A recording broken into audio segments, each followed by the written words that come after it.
Joining us now is Cristina Lopez. Cristina Lopez is a media researcher and reporter at Media Matters. She has a graduate degree in public policy from Georgetown University, and she has co-authored a recent piece called entitled headline "Media Choose Mugshot to Report Victims' Identity in Florida Shooting." First of all, Cristina, thanks for joining us.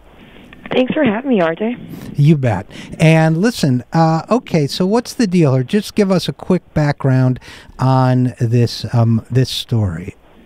So we took a look at the crime coverage from English language media and Spanish language media, and we found that when they are covering crime, sometimes they often portray minority victims using mugshots of prior arrests that might be unrelated to the actual tragedies. And it often leads to confounding the identities of the shooter with the victim.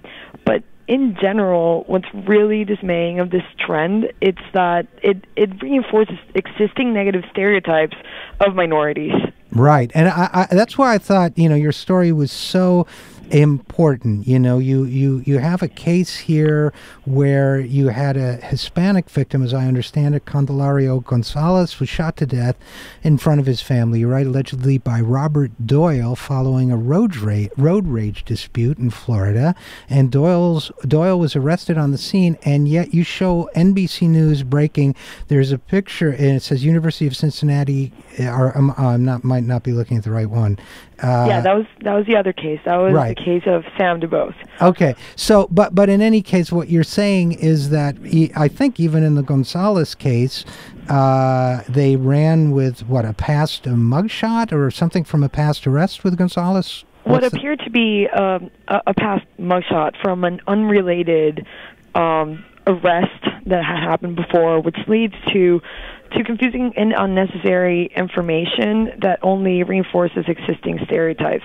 And what was clear on both cases, both on Candelario Gonzalez's shooting and on Sam DuBose's in Cincinnati, was that there were other pictures of the victims available, so they could have been portrayed in a way that was more respectful and that didn't reinforce the stereotypes.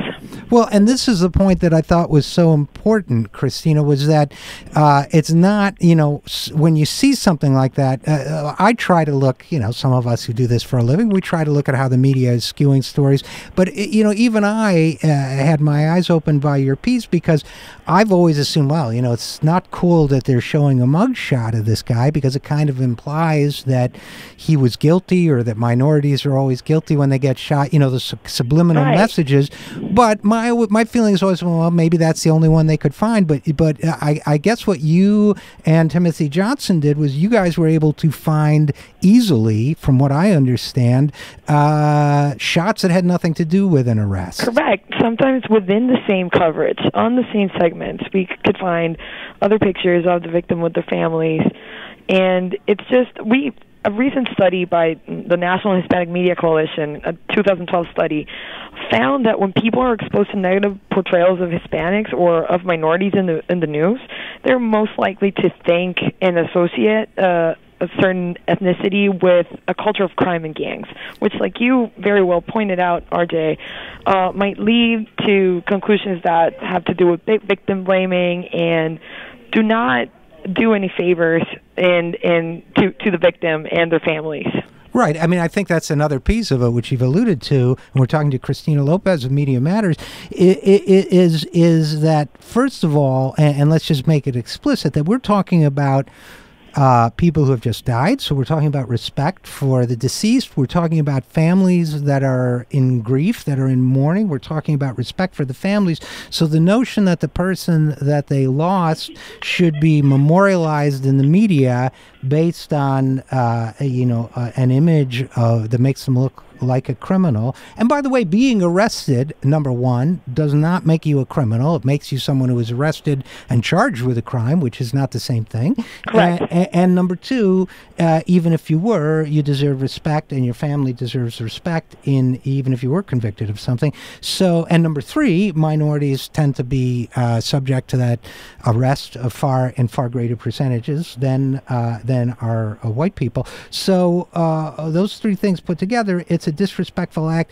Cristina, I'm just curious. When you were writing this story, did you have any thoughts about why a media outlet, this seems to be a consistent pattern, what they're thinking? It's hard for me to believe that they get up in the morning and think, well, how can we disrespect recently deceased members of minority groups, and how can we reinforce negative stereotypes? But they must somehow, that must be in their heart that's, I'm just trying to figure out what do you think goes through their heads when they do this? Well, I definitely think it's very hard to assign intentionality to this sort of errors that happen in the media. I think it has to do with a culture of with the perpetuation of a stereotype, and it's not necessarily intentional. It might also be just shoddy reporting, and how people are pressed to report the news as soon as possible, to be leading and to break the news, and sometimes that leaves necessary legwork that you had to do just walk out the window. So yeah.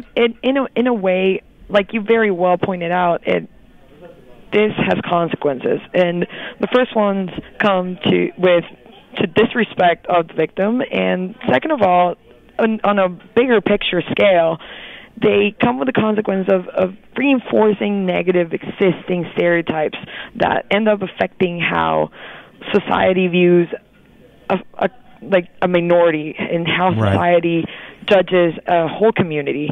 So that is the impact that is mostly damaging, and that we find very worrisome. Yeah, and you, Cristina Lopez of Media Matters, if I understand correctly, you've concentrated a lot on coverage of the Hispanic community in the media, right?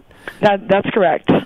We look at Spanish language media and how Hispanics are portrayed in the media in general.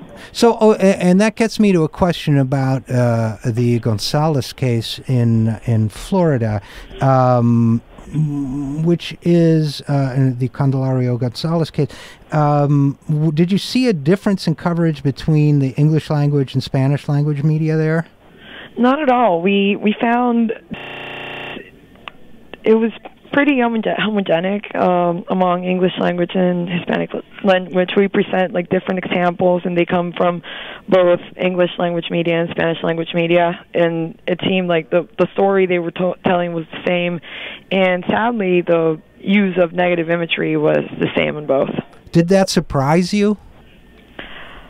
Well, sometimes you have to realize that mainstream media tends to be the same in both languages, so it wasn't very surprising, really. So I guess also it occurs to me that, and we're talking with Cristina Lopez of Media Matters, it occurs to me, they did a study in, I believe it was the New York media market, that showed that crimes committed by African Americans got far more media coverage than crimes committed by white people. Are you?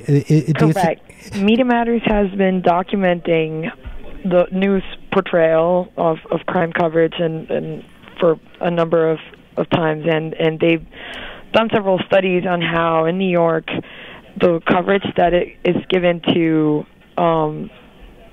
crimes committed by minorities, it's disproportionate to the crime rates committed by minorities. So it again reinforces existing negative stereotypes. So yeah, and that's so disturbing, and apparently I guess that may extend to the Hispanic community as well, and I guess Spanish language media may be just taking its cues from the mainstream English language media there. So that's disappointing too, but it makes the work you're doing really, really important. So I guess I would ask you as a final question, Cristina Lopez, if you could say anything to the reporters and editors and producers who are putting these stories together, what would it be? Well, I think it's important that they remember that the coverage that they give to stories has consequences, important consequences, both in the short term and in the long run, and that the use of mugshots by the media to identify minority victims on crime coverage is despicable, and it's got to stop, because it, like I said before, it reinforces existing negative stereotypes, and it ends up affecting how a community is viewed in society, and does nothing for inclusion like we need. Right. Okay. Well, I think that's beautifully put, and I think that your piece in Media Matters on the Florida shooting and the broader implications of that kind of coverage was also very important. So thanks for that, Cristina Lopez of Media Matters, and thanks for coming on the program. Sure. Thanks for having me, RJ. My pleasure. You bet. And we will be right back after this. I'm Richard RJ Eskow, The Zero Hour.